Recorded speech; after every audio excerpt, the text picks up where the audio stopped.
A paz do Senhor, meus irmãos, que maravilha! Estou de volta gravando as aulas da Escola Bíblica Dominical e hoje nós vamos para a nossa primeira lição e eu peço o seu apoio, divulgue, comente, compartilhe, pergunte para ajudar o canal que nós estamos aí com as lições da EBD. Estamos há algum tempo aí, ficamos um trimestre sem gravar, agora voltamos de novo e eu vou procurar gravar todas as aulas.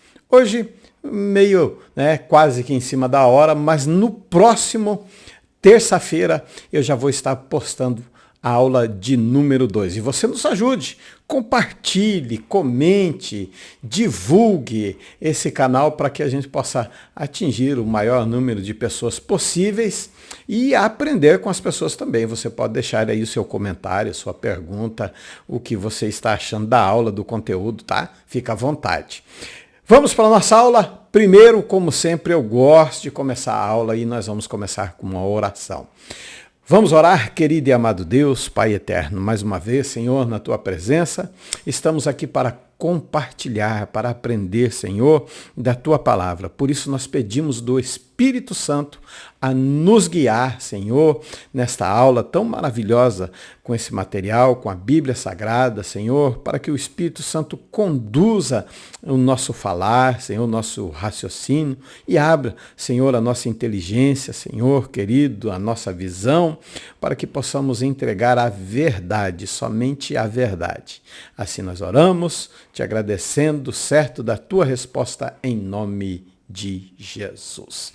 Nossa primeira aula, lição de número 1, vai ser dia 5 de julho, o nosso terceiro trimestre, A chamada para os gentios. É a lição que nós vamos estar estudando nesse trimestre. Vamos para o nosso textuário. Nosso textuário vai dizer: e servindo eles ao Senhor e jejuando, disse o Espírito Santo: apartai-me a Barnabé e a Saulo para a obra a que os tenho chamado. Atos capítulo 13 e versículo 2. A nossa verdade prática vai dizer o seguinte: quando a igreja ouve o Espírito, o Evangelho avança e vidas são alcançadas para a glória de Deus. A nossa introdução, deixa eu colocar a introdução aqui, estou usando o tablet agora, estou ficando high-tech, como diz um amigo meu. A introdução vai dizer assim, Lucas registra o cumprimento progressivo da promessa de Jesus em Atos 1:8, quando Jesus diz, olha, ficar em Jerusalém até que do alto seja revestido, e aí depois de revestimento eles vão Jerusalém, Judeia, Samaria e até os confins da terra. Então veja, o capítulo 13 a 28 vai marcar uma grande narrativa, quando o foco deixa de ser Jerusalém e passa a ser Antioquia. Aí é um preparo, primeiro casa, depois a diversidade de Samaria, e depois da diversidade de Samaria, aí sim nós vamos até os confins da terra. Nosso primeiro ponto, nós temos aí o primeiro tópico, o nascimento da missão gentílica, e o subtópico, nós temos aí um centro escolhido por Deus. Deus prepara todos, Deus vai preparar todo, assim como diz em Gálatas, na plenitude dos tempos, Deus também vai preparar esse momento para esse nascimento dessa missão aos gentios, que sou eu, você, que não temos a descendência, digamos aí, de hebreus ou judeus. Essa é a nossa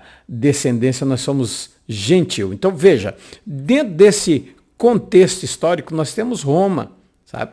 O centro político.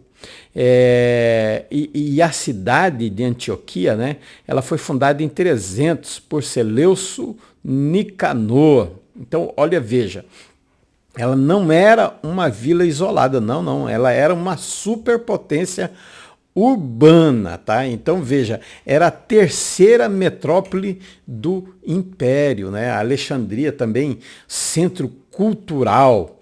Então veja como ali era uma cidade cosmopolita, onde várias pessoas estavam inseridas ali, tá? Então Roma era o centro político do império. Dali partiam as leis, as administrações, as principais decisões que iam governar o mundo, né, conhecido na época. E Roma controlava e exercia a influência em todo o Mediterrâneo, tá? Alexandria era o centro intelectual, né? Ali florescia a filosofia, a ciência, as bibliotecas, inclusive a Biblioteca de Alexandre, né? E também foi em Alexandria que surgiu o quê? A Septuaginta, a tradução do grego, né, do Antigo Testamento, tornando as escrituras acessíveis para nós hoje. E aí vem Antioquia. Então, vejam, entre esses dois centros nós encontramos Antioquia, da Síria. Então, ela reunia características únicas. Era uma cidade, como eu falei, cosmopolita. Ela recebia vários povos, culturas e idiomas. Ali conviviam judeus, gregos, romanos e orientais. Então, esse ambiente era o ideal onde a igreja ia anunciar o evangelho destinado a todas as nações. Tá? Apertei errado aqui. Era ali. E aí nós temos o porto de Seleucia. Tá? O porto de Seleucia é muito importante, porque Antioquia possuía uma saída natural para o mar Mediterrâneo. Então veja, já tinha uma rota aberta para alcançar os confins da terra. E Lucas vai registrar em Atos capítulo 13 e verso 4, ele vai dizer, e enviados pelo Espírito Santo, desceram a Seleucia e dali navegaram para Chipre. Então veja como a geografia serviu de propósito para essa missão apostólica. Deus preparou cidades, Deus preparou rotas, Deus preparou idiomas, Deus preparou culturas, Deus preparou governos, Deus prepara as circunstâncias que colocaram Paulo e Barnabé na missão. Saíram da Antioquia. Eles não estavam com um projeto improvisado, não era algo assim, vamos fazer, agora nós precisamos fazer isso. Não, era planejado, era um plano espiritual. Vejam bem, em Atos capítulo 11, versículo 26, é a primeira vez que nós somos chamados de cristãos. Eu sei, nós éramos conhecidos como os do caminho. Hoje, se nós formos relacionar, há muito mais versículos relacionados a taxar-nos como os do caminho do que cristão. Mas, enfim, esse termo pegou. Tá? Esse termo pegou. E o povo percebeu que eram pessoas que pertenciam a Cristo. Christionai, né? O meu grego não é lá essas coisas, mas sim, então, os que pertencem a Cristo. Então veja, até quando Pedro ele é questionado e ele nega Jesus, as pessoas diziam, não, mas ele fala igual, ele anda, ele se veste. Então vejam, não é de qualquer coisa que nós estamos falando. Tá? Então nós vemos aí, quando isso acontece, quando nós temos a características de Cristo, né? Aí o que acontece?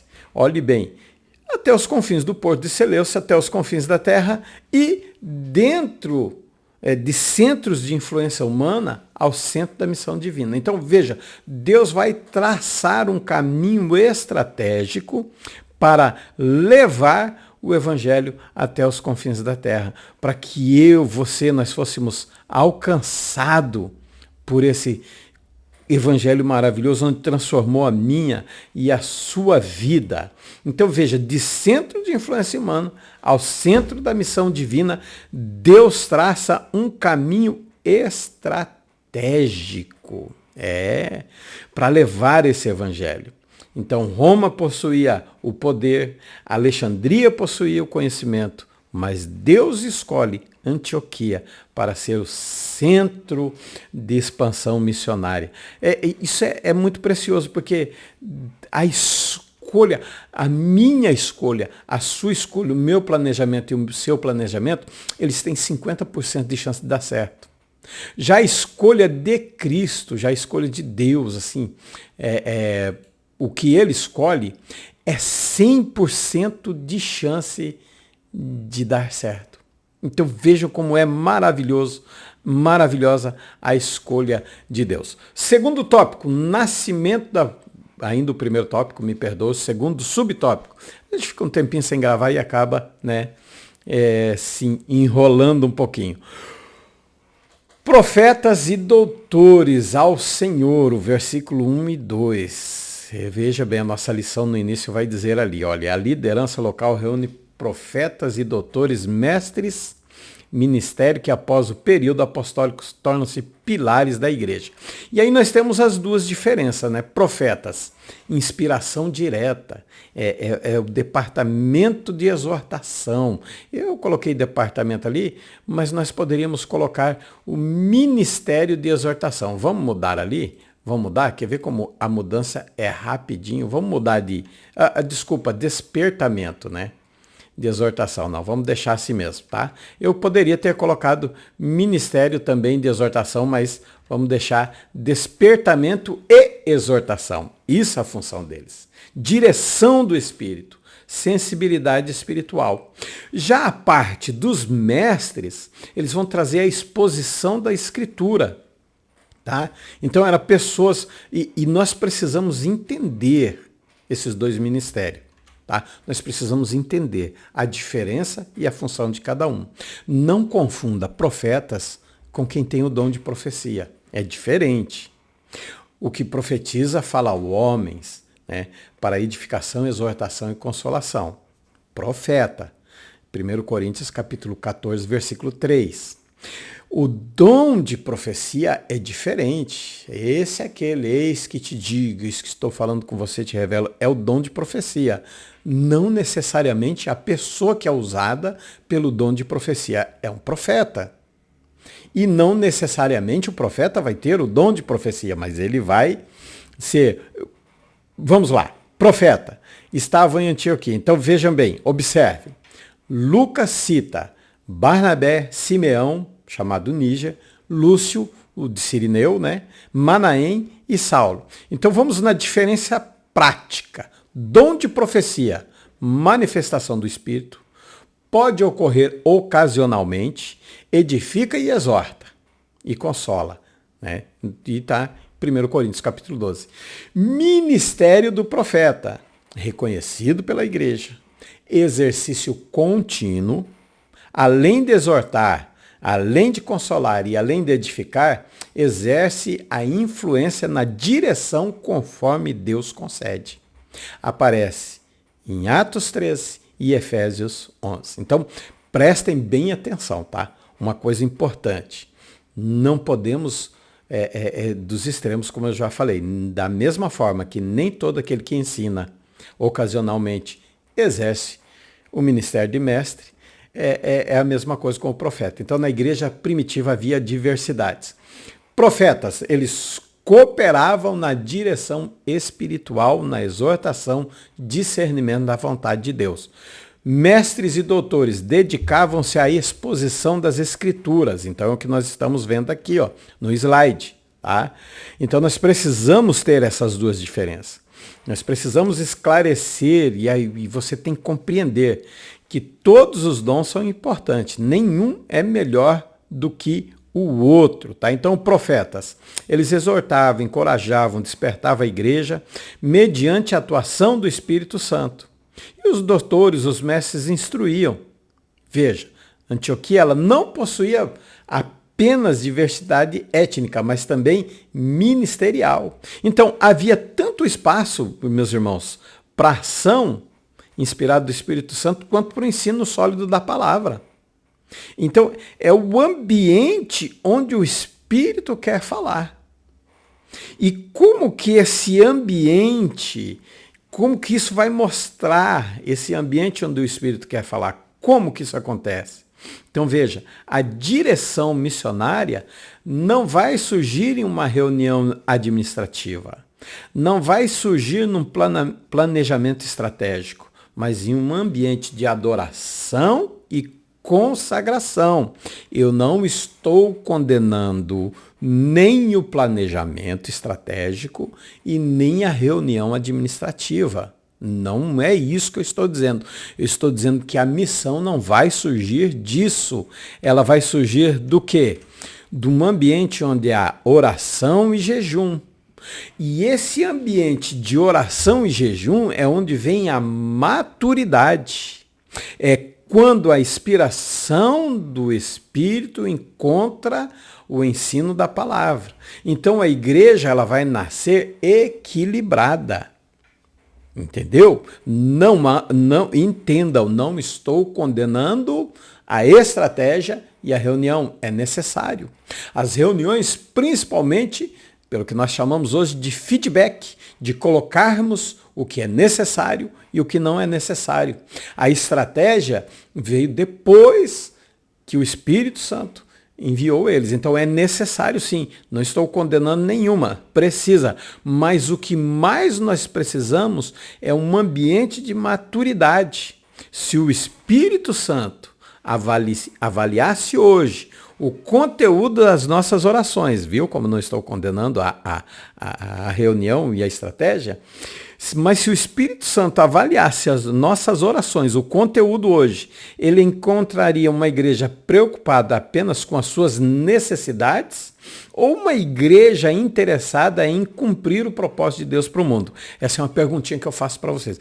Qual é o conteúdo da nossa oração hoje? Então veja, o discernimento espiritual, ele vai nascer do quê? De um ambiente de serviço e adoração, de consagração, de dedicação, até que quem fale, até que o Espírito Santo fale com quem está na frente. De outra forma, é impossível o Espírito Santo agir. Ele só vai falar nesse ambiente.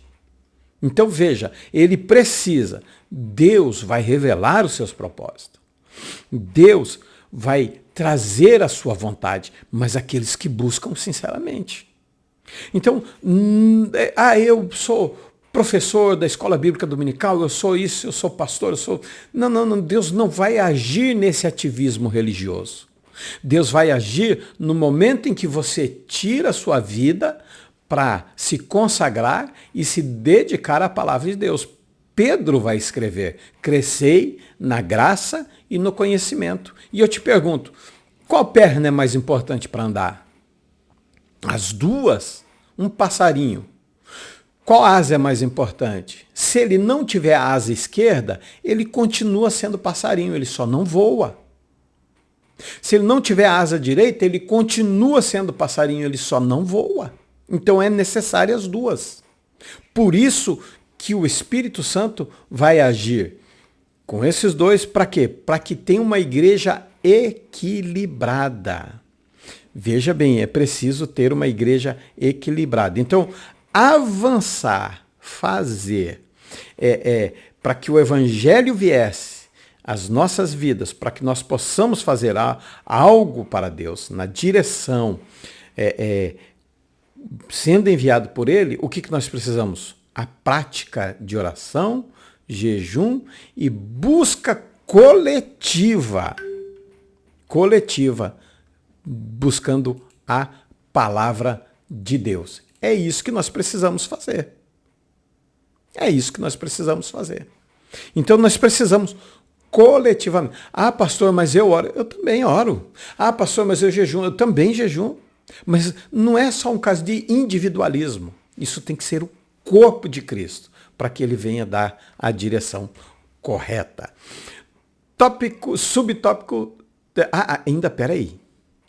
Nós precisamos entender esses dons, como foi colocado. Veja, apóstolo, olhe bem, ele não colocou de qualquer forma, né? Ele colocou numa ordem, tá? Ele colocou numa ordem. E aqui nós vamos ver essa ordem. Veja bem, primeiro, apóstolos fundadores, tá? Depois, ele vai colocar o quê? Profetas. Vejam bem, deixa eu explicar direitinho essa aqui, que assim, ele não colocou aleatoriamente, por vontade. Não, não, não. Isso foi essa ordem aqui, profetas, mestres e doutores, ele coloca numa ordem lógica. Para quê? Para que nós possamos entender, tá? Entender a vontade de Deus, o que ele quer, como ele vai agir e como nós devemos agir também do nosso jeito, tá? Então o que ele vai fazer? Ele vai estabelecer. Olhe bem, estabeleceu para a igreja. 1 Coríntios capítulo 12, 28. Então, primeiro que ele estabelece, apóstolos, eles são fundadores, são enviados com autoridade. Depois profetas, para edificar, exortar e consolar a igreja. Eles são os profetas, eles tinham a função de comunicar as mensagens inspiradas pelo Espírito Santo para fortalecer a igreja. Depois vem os mestres eles vão fazer o quê? Vão trazer um ensino sólido da palavra de Deus. Enquanto os profetas despertavam, os mestres aprofundavam. Enquanto os profetas, como o profeta, exortam, os mestres instruíam. Por isso que em Antioquia, nós encontramos exatamente esses dois ministérios trabalhando junto. Depois vai vir o quê? Os que realizam milagres. Deus também vai manifestar o seu poder sobrenatural. É necessário. A igreja precisa. Como eu já falei muitas vezes, eu fui curado do câncer. Então aí vem o quê? Os que têm dom de curar. Então Deus vai revelar a sua compaixão pelo ser humano. Ele vai mostrar que o reino de Deus alcança não apenas a alma, mas também a realidade da vida humana. Aí vem os que têm os dons de prestar ajuda. Veja, nem todos que estão à frente pregando ou ensinando, né? Não é todo mundo que vai pregar e ensinar. Há pessoas que servem nos bastidores, são aqueles que eles vão apoiar, vão auxiliar, vão sustentar a obra. E é um ministério importante e precisa funcionar. Sem eles, muita coisa não ia funcionar. Em sétimo, vem o dom de administração. Veja, não exclui a organização. Precisa pessoas capacitadas para coordenar, para coordenar os recursos, para os projetos, a administração, a obra com sabedoria é necessário. E aí, em oitavo, vem os que falam diversas línguas. Esses são para mostrar o sobrenatural do Espírito, lembrar que o Evangelho é destinado a todos os povos e nações. Então nós vemos uma grande lição. Deus dá diferentes dons. Para todos, Deus dá diferentes dons para todos, indiferente se você é pastor ou não, cada um tem o seu dom. E aí vem o terceiro ponto, que é a separação de Paulo e Barnabé. Tá? Aí vem a separação, que é o terceiro subtópico. Vem a ordem divina, apartai-me, soberania divina do Espírito. É a soberania do Espírito Santo em designar quem vai. Depois do jejum e da oração, aí vem a soberania do Espírito. Fala, olha, eu preciso desses dois. Então é uma ordem. Ele não sugere, ele não dá dica, ele ordena. Ele diz, separai-me. Então, apartai-me. Isso mostra que a missão pertence a Deus, ao Espírito Santo. É Ele quem coordena. Eu tive um professor que ele me ensinou o seguinte: Deus ama Israel. O povo de Israel pertence a Deus. A igreja pertence a Cristo. É a noiva do Cordeiro. Eu gostei dessa analogia. Você pode não concordar, mas olha que interessante. E o Espírito Santo é das nações. Ele ama fazer as missões. Então isso mostra que a missão pertence ao Espírito Santo. A igreja não cria missionários. Ela reconhece o que Deus já chamou.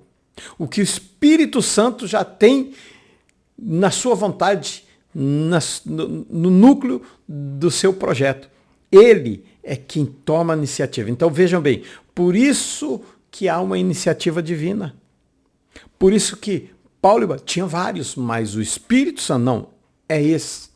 É para a obra que eu os tenho chamado. Não começa no culto. Não é apenas um momento. Não, não, não, não. A diferença entre chamado e envio. Veja, há uma diferença onde surge o chamado. Eu sei, eu tenho um pastor, você tem um pastor também. E esse pastor ele vai reconhecer que Deus está te chamando. E aí vem a soberania divina, através do quê? Do jejum e oração. Então nós temos a reação da igreja, depois do jejum, depois da oração, a imposição, o reconhecimento e o envio. Então veja, é um marco histórico. É a missão assumida oficialmente. Então quando Deus guia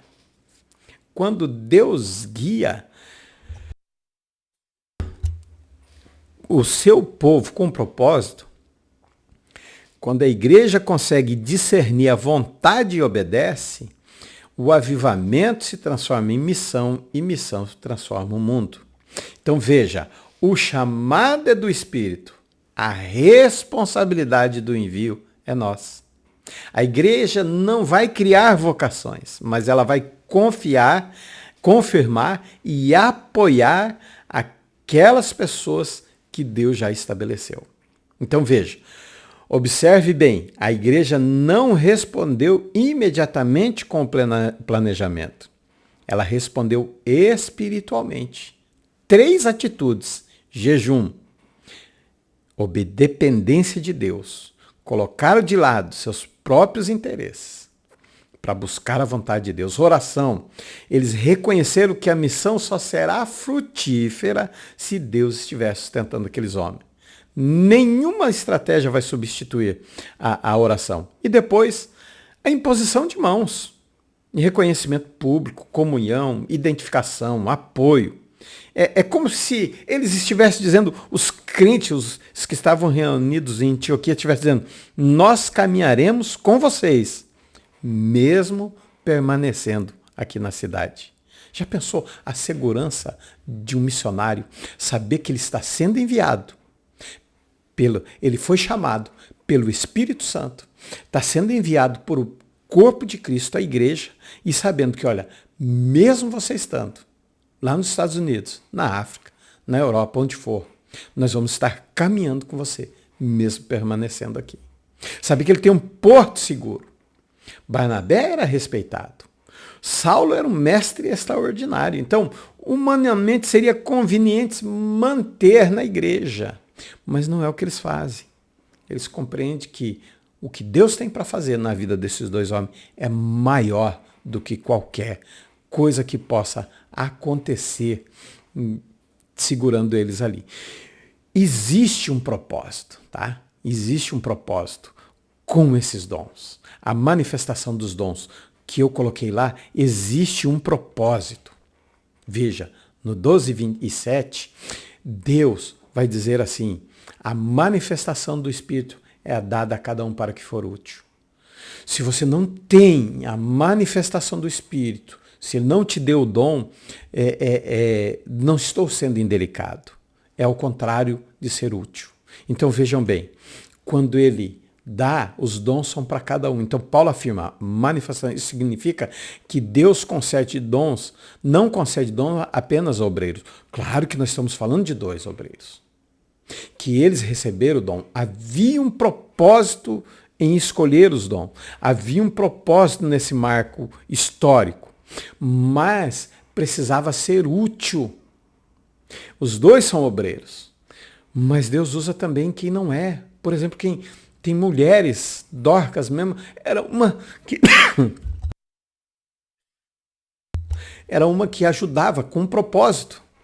Então veja, esse é o primeiro. Segundo, olhe bem no propósito divino dos dons. Segundo, dentro dessas 2 verdades fundamentais, Paulo não apenas afirma que os dons são concedidos para crentes, mas também revela a finalidade, para um fim proveitoso, para aquilo que for útil. Então, é necessário você ser escolhido por Deus, sim, indicado, mas é necessário a igreja estar com você.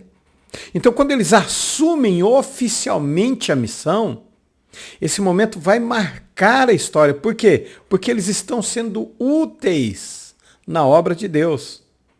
Então, nesse momento, até então, havia somente evangelização local. A igreja existia local. E aí ela passa o quê? A ser uma igreja, continua sendo uma igreja local, de forma organizada, consistente, dependendo do Espírito Santo e mais. Ela passa a enviar. É resultado de obediência. Então nós precisamos dessa aplicação para hoje. Nós precisamos entender que os dons é para que for útil, precisa, tem uma necessidade. Então eles vão viajar. Eles permaneciam sustentando, orando e acompanhando. Então hoje a igreja tem que participar. Deixa eu fazer, vamos fazer abordando esses 3 tópicos que nós temos aqui, vamos fazer uma reflexão. Gostaria de deixar uma pergunta para vocês, tá? Uma pergunta. Se hoje o Espírito Santo pedisse que a nossa igreja enviasse 2 homens mais preparados e mais queridos para o campo, missionário distante, qual seria a nossa reação? Nós enviaríamos com alegria? Ou tentaríamos convencê-los a permanecer porque fazem muita falta aqui? Vejam bem, os dons é para ser útil, e se é útil, não importa se eles vão estar aqui ou em outro lugar. Ah, mas é bom pastor de igreja, quem que nós vamos colocar? Ah, mas são bons professores da escola bíblica dominical, quem que nós vamos colocar no lugar? Ah, mas é um bom maestro. Não. Veja, Deus ele vai preparar tudo. Cidade, igreja, homens, a voz do Espírito. A igreja vai obedecer e a missão vai ser cumprida. E nós vamos continuar sendo uma igreja organizada, nós vamos continuar sendo uma igreja estruturada, nós vamos continuar sendo uma igreja que continua ouvindo a voz do Espírito Santo. Nossa sinopse do ponto 1 diz o seguinte: em Antioquia, o Espírito inaugura a missão cristã entre os gentios. Então veja, missão do gentil, impulsionada pelo Espírito Santo. Deus, em sua soberania, transforma um centro de diversidade cultural em um centro de envio missionário a todas as nações. A todas as nações ele vai enviar. E onde eu fui alcançado por elas também. Segundo tópico, o Espírito Santo e a obra missionária. Primeiro subtópico, o Espírito que conduz a missão. Veja como está aí a nossa, o nosso slide. Veja bem, o motor da evangelização. Sem o Espírito Santo, medo, insegurança, portas fechadas. Com o Espírito Santo, Pentecoste, proclamados, ousados, a missão, fronteira, poder, ousadia para testemunhar. Então vejam bem aí, Evangelho sem fronteira, igreja enviadas, a ação do Espírito Santo. Ele capacita, ele direciona, ele envia e ele sustenta. Vejam bem, olhe bem, tá? Então primeiro, uma ação quádrupla do Espírito Santo. Inspira, dirige, separa e envia. Tá? E olha só, eu preciso lembrar vocês, tá? De que antes do Pentecoste, mesmo tendo convivido com Jesus, mesmo tendo visto os milagres que Jesus fez, mesmo permaneceram junto, dormiam, comiam junto, eles eram retraídos. Vocês lembram de Pedro? Ele faz 3 declarações. Senhor, se preciso, nós entramos em via de fato com eles. Senhor, se preciso, eu sou preso junto com o Senhor. E por último ele diz, se precisar, eu morro. E Jesus olha para ele e diz, Pedro, essa noite o diabo pediu a tua alma para se andar com você. E aí depois ele nega Jesus 3 vezes. Veja, pelas minhas qualidades físicas, jamais isso iria acontecer. Jamais Pedro iria, de alguma forma, fazer o que ele fez depois do Pentecoste. O Pedro, sendo chamado de bêbado àquela hora da manhã, ele não ia arrancar uma orelha, ele ia arrancar as 2 orelhas de quem estava falando. Mas, olhe bem, primeiro, o Espírito Santo capacita. foi ele quem revestiu os discípulos de poder para testemunhar. Segundo, direciona. Ele orienta o caminho da missão e abre portas para a proclamação do evangelho. Paulo sai, ele é enviado, ele sai pregando e ele quer ali, vai na sinagoga, mas aí o Espírito Santo diz, opa, peraí, aqui não. Aí o que ele faz? Ele vai dormir e de noite em sonhos alguém diz, é mostrado para ele, passa a Macedônia e ajuda. Então veja, é o Espírito Santo que permite que ele vá pregando até ele dizer, não, peraí, aguenta aí. Terceiro, o Espírito Santo envia, direciona, né? Dirige, ele orienta os caminhos. Agora, ele separa. Foi ele quem determinou a separação de Barnabé para a obra missionária. Ele envia. A missão não parte da iniciativa humana. Não é porque eu quero fazer. Não é porque eu tenho vontade, não é porque eu tenho desejo. Não é isso. E por último, ele sustenta. Durante a jornada missionária, é ele quem fortalece, é ele quem consola e preserva os seus servos, porque vai estar longe. Os amigos ficaram aqui, nós vamos estar orando, nós podemos enviar recursos financeiros, nós podemos enviar mensagem, mas nós não estamos lá. Então o Espírito Santo tem esse sustento na vida de cada um. Então veja, é um contraste. O Pentecoste, antes da descida, os discípulos, eles ficavam ali, medo, insegurança e portas fechadas. Depois, isso até, né, se até homens que caminharam com Cristo precisar de um revestimento, imagina eu e você, que nós conhecemos a Cristo através do Evangelho. Então veja, toda iniciativa evangelizadora, né, que produz transformação genuína e frutos duradouros vai nascer da ação do Espírito Santo aquecendo o coração da igreja e impulsionando-a para cumprir sua missão. Então o Espírito Santo não é um auxiliar da missão, ele é o autor da missão. Porque daí vem o nosso ponto de número 2, o subponto 2, o poder na evangelização dos gentios. Então veja, aí nós temos o fruto do revestimento. Vida no Espírito, coragem, ele vai fortalecer para nós testemunharmos com ousadia. Nós não vamos ser tímidos, né? Nós vamos ter discernimento. Ele vai guiar, ele vai revelar a vontade, ele vai dizer o que eu e você, quem foi enviado, tem que fazer. Nós vamos ter alegria, ainda que venham as lutas, ainda que venham a escassez, ainda que venham, enfim, mas ele vai nos dar alegria, ele enche o nosso coração de uma alegria inexplicável. Veja, a autoridade, então, se nós temos coragem, a eficácia na mensagem. O Espírito torna a palavra poderosa, transformadora nos nossos corações. Assim, é algo maravilhoso. É algo que muda a nossa forma de pensar. Veja, eu vou colocar a tela inteira aí para você ver. Resistência às oposições. Tá? Então, veja, primeiro nós vamos ter coragem. Depois nós vamos ter discernimento para agir. Nós vamos tomar as decisões corretas. Nós vamos fazer conforme a vontade dele. Depois nós vamos ter alegria em meio às lutas. Nós vamos ter poder para testemunhar a eficácia da mensagem. Então, o crescimento vai ser sobrenatural. Por quê? Porque a mensagem transforma. O Espírito Santo torna a proclamação do Evangelho eficaz. Ele alcança, ele quebra as barreiras.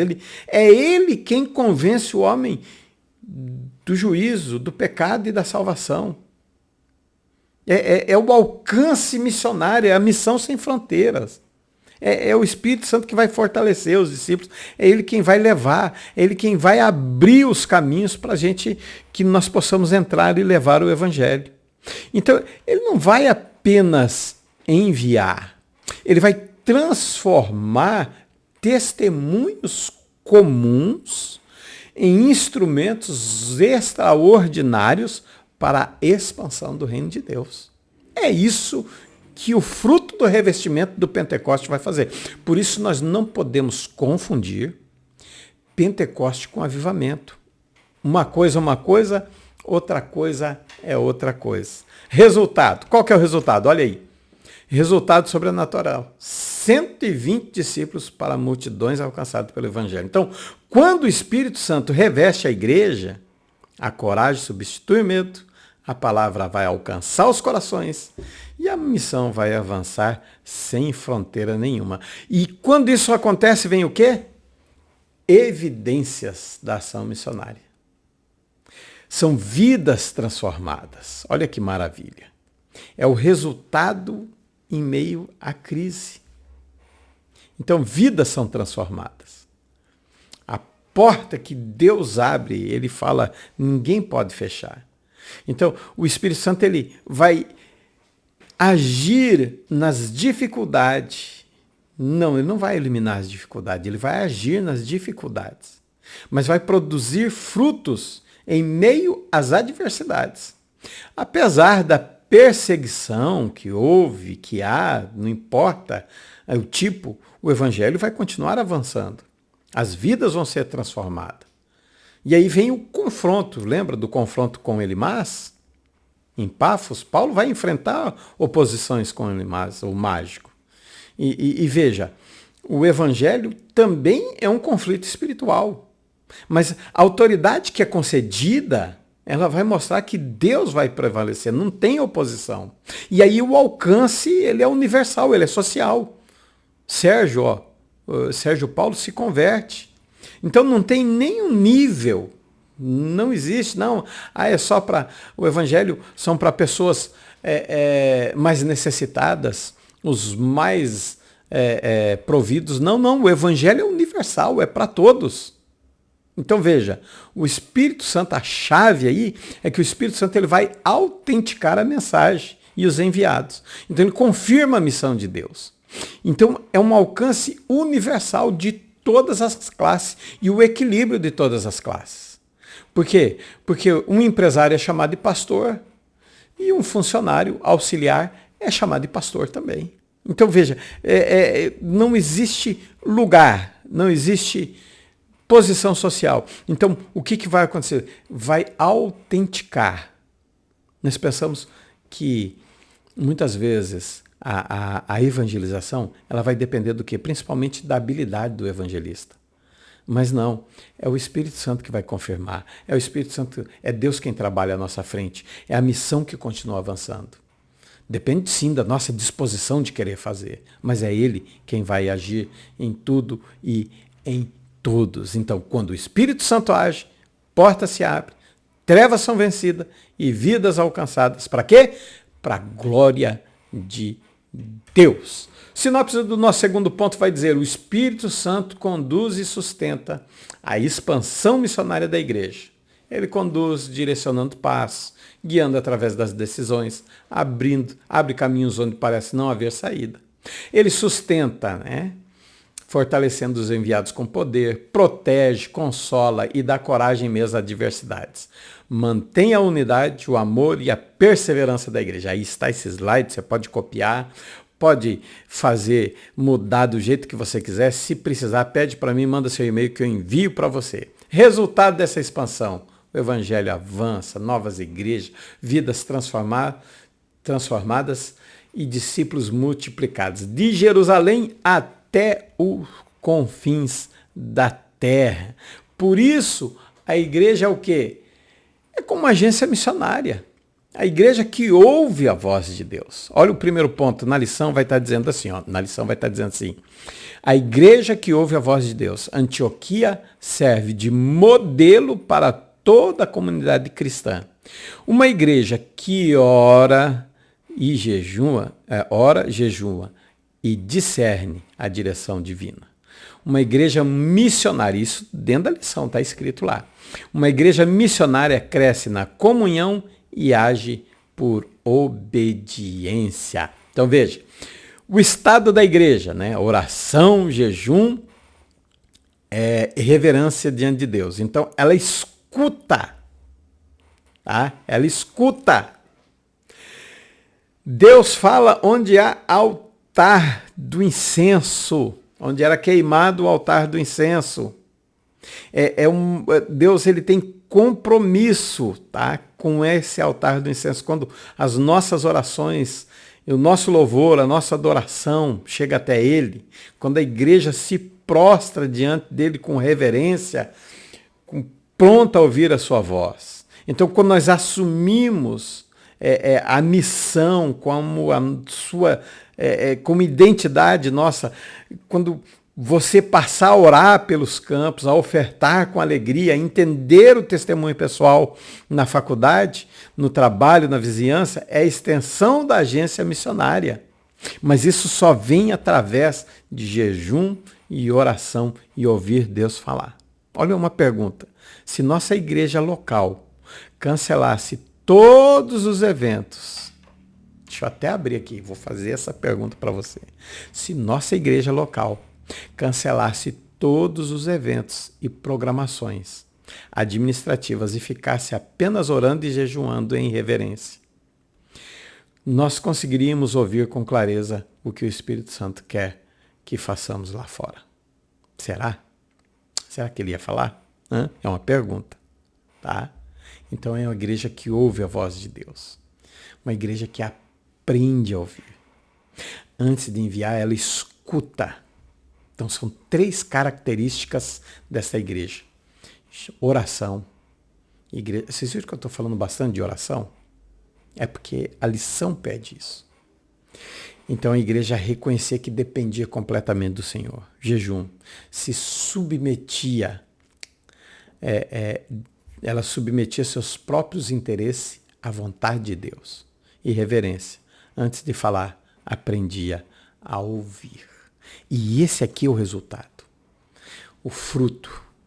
Decisões alinhadas. Unidade e comunhão. Crescimento numérico. E o que mais vai trazer? O impacto missionário.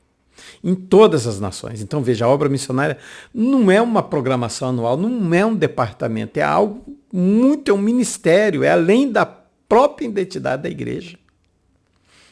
Nós precisamos entender isso. Então, quando uma igreja ora, ela assume essa identidade.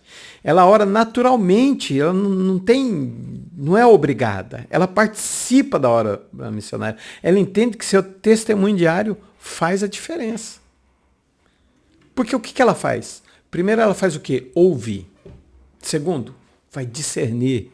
Terceiro, obedece. Quarto, envia.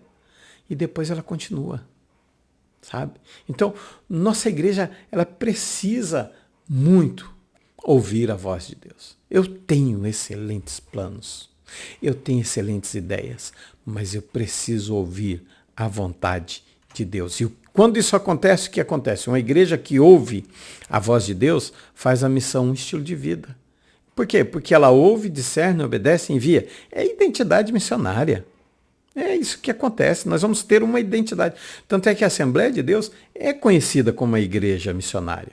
Então, veja bem, nossa igreja é conhecida principalmente pelos eventos que realiza ou pela sensibilidade que demonstra a voz do Espírito?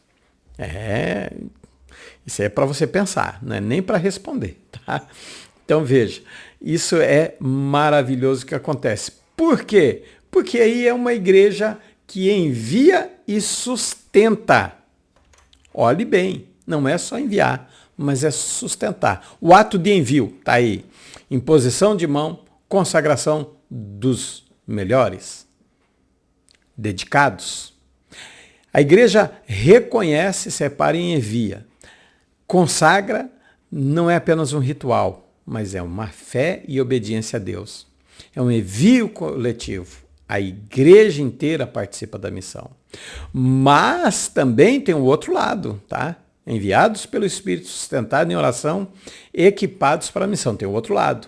A oração precisa. O cuidado e o encorajamento. A igreja caminha junto mesmo à distância. Mas nós precisamos saber que eles também têm uma necessidade física. Eles precisam de cooperação financeira. Você precisa cooperar. Principalmente, nós temos aqui em Foz do Iguaçu o terceiro domingo de cada mês é o culto de missões, onde as ofertas são destinadas aos missionários nos campos de missão. Então, eu tenho que orar, eu tenho que jejuar por eles, eu preciso, se eu tiver o contato do missionário, se você tiver, envie uma mensagem. Mas também precisamos cooperar. É uma participação ativa. Não é só de palavras, mas de atitudes verdadeiras. Então, eu preciso contribuir, você precisa contribuir. Eu preciso orar, você precisa orar. Então, veja, se os missionários dependessem, eu vou colocar em todos os âmbitos, porque isso está servindo para mim também. Se eles dependessem das minhas mensagens, vamos começar pelo mais simples. Se eles dependessem das minhas mensagens, qual seria, né? Como eles estariam se sentindo fortalecidos ou abandonados no campo de missões? Das mensagens. Se eles dependessem das minhas orações diárias, como que eles estariam? Acompanhados ou abandonados? Se eles dependessem da minha oferta hoje, como que eles estariam? Fortalecidos ou abandonados? Isso serve para nós. Porque não é só enviar, é manter. Então veja a visão. Cada igreja local não é apenas um ponto de encontro, mas ela é uma base de operações para alcançar os povos. Então, nós enviamos, com imposição de mão, nós fazemos a cerimônia, assim, mas precisamos interceder, precisamos sustentar com recursos e encorajamento. Então veja, nós precisamos acompanhar caminhando junto e não é uma ação exclusiva. Eu sei que tem gente que vai só contribuir. Eu sei que tem gente que vai só orar e tem gente que vai mandar mensagem. Mas essas pessoas precisam fazer isso. Você tem, pastor, eu não tenho nem dinheiro para contribuir, mas você pode mandar uma mensagem, você pode orar. Nós temos que exercer essas funções. Alguma coisa nós temos que fazer por missões. Eu falei num culto e vou falar aqui para vocês, eu tenho um valor que eu contribuo todo mês para a missão. Não vou dizer qual valor, é um que eu senti no meu coração, de contribuir. Não importa o culto que eu esteja, se ele for de missão, a minha oferta é aquele valor. Põe no seu coração, faça um propósito com Deus. Não troca, eu vou fazer que ele vai me abençoar. Não, porque tem alguém precisando dessa contribuição. Tem alguém necessitado desse valor. Tem alguém precisando da sua oração. Vamos em frente? Terceiro e último subtópico do terceiro tópico. A igreja como agência missionária é um imperativo mandatório, é a ordem de Jesus. Ide pregai. A missão começa com um movimento de obediência. Isso foi Jesus que deixou. Veja, nós precisamos entender que é imperativo, não é opcional. Não é opcional de forma nenhuma, é imperativo. Olha bem, mandamento de Jesus, ir, pregar, fazer discípulo, alcançar todas as nações. A lógica de Paulo, sem envio não há pregador, sem pregador não há proclamação, sem proclamação não há fé, sem fé não há salvação. Então a resposta da igreja, ouvir o chamado, orar continuamente, contribuir fielmente, estar pronta para ir e para enviar também. Então, ela continua. O verbo, o principal, Mateus 28, o principal verbo lá é ir, fazer discípulos. Movimento. Ir é movimento. Pregar é o método. Batizar é a identificação pública. Ensinar é o processo contínuo de formação. Então, nós precisamos agir como uma agência missionária. É a resposta da igreja aí, ó. Atender o chamado com prontidão, é orar e interceder, é disponibilizar recursos, sustentar, é ir com amor e voltar com gratidão. É isso que nós precisamos fazer. É isso que nós precisamos estar pronto. Então vejam bem, a lógica missionária de Romanos, onde Paulo vai construir ali, há pessoas que ainda não conhecem a Cristo e elas precisam ouvir. Como ouvirão? Como pregarão se não forem enviados? Então, precisa é a lógica. Elas precisam ouvir o Evangelho. Para ouvir, alguém precisa anunciar. Para anunciar, alguém precisa ser enviado. Então, essa cadeia não pode ser interrompida, isso não pode ser quebrado. Quando a igreja deixa de enviar, a mensagem não chega. Então, veja, começa a missão, tá? Começa comigo. Primeiro, imagina uma grande comissão, um país. Não. Vamos envolver a igreja. Alguns irão, não todos. Outros ouvirão. Outros sustentarão. Outros intercederão. Outros participarão. É assim que nós vamos ser uma agência missionária. Não é só os enviados. Nós precisamos agir em conjunto. Então veja, vamos lá, devagar. 4 respostas que Deus espera da igreja. Primeiro, prontidão, ter um coração disponível para fazer qualquer uma dessas coisas. Ir, enviar, sustentar, interceder e participar. Segundo, oração, principalmente para aqueles que foram enviados. Terceiro, recursos, investir na expansão do reino de Deus. Quarto, disposição. Estou pronto para dizer sim. É difícil. Então veja, a grande missão, a grande comissão, a missão da igreja não termina no terceiro domingo, quando o pastor Eliseu Ferreira ou o obreiro que ele vai designar aqui na minha congregação, onde eu congrego, quando ele dá a bênção apostólica. Não, ela não termina. Ela continua no trabalho, na universidade, na escola, na vizinhança, até os confins da terra. Quero deixar por último uma pergunta para você refletir, tá? Se todos os cristãos obedecessem à grande comissão com o mesmo compromisso que eu demonstro hoje, o mesmo compromisso que eu demonstro hoje, quanto do mundo já teria ouvido o evangelho? Então, qual que é o meu interesse? Olhe bem, se todos os cristãos obedecessem à grande comissão com o mesmo compromisso que eu e você, que nós temos hoje, quanto do mundo já teria ouvido o evangelho? Se eu e você fôssemos a cara da missão, quanto nós teríamos evangelizado? Pense, nós precisamos agir. Então, nós precisamos estar. Então, Deus vai preparar a igreja. O Espírito Santo conduz a missão. E a igreja responde ao chamado de Deus. Sinopse do nosso ponto terceiro. A igreja responde ao chamado do Espírito Santo, enviando e sustentando os missionários. Aí você tem todo o resumo da terceira lição para que você possa meditar, ore, para que Deus possa prover, para que Deus possa acompanhar o missionário e para que ele possa perseverar aonde Deus enviou ele. A missão continua em andamento. Hoje, o Espírito continua chamando a igreja para alcançar as nações. Quantos estão dispostos a ouvir, obedecer e participar?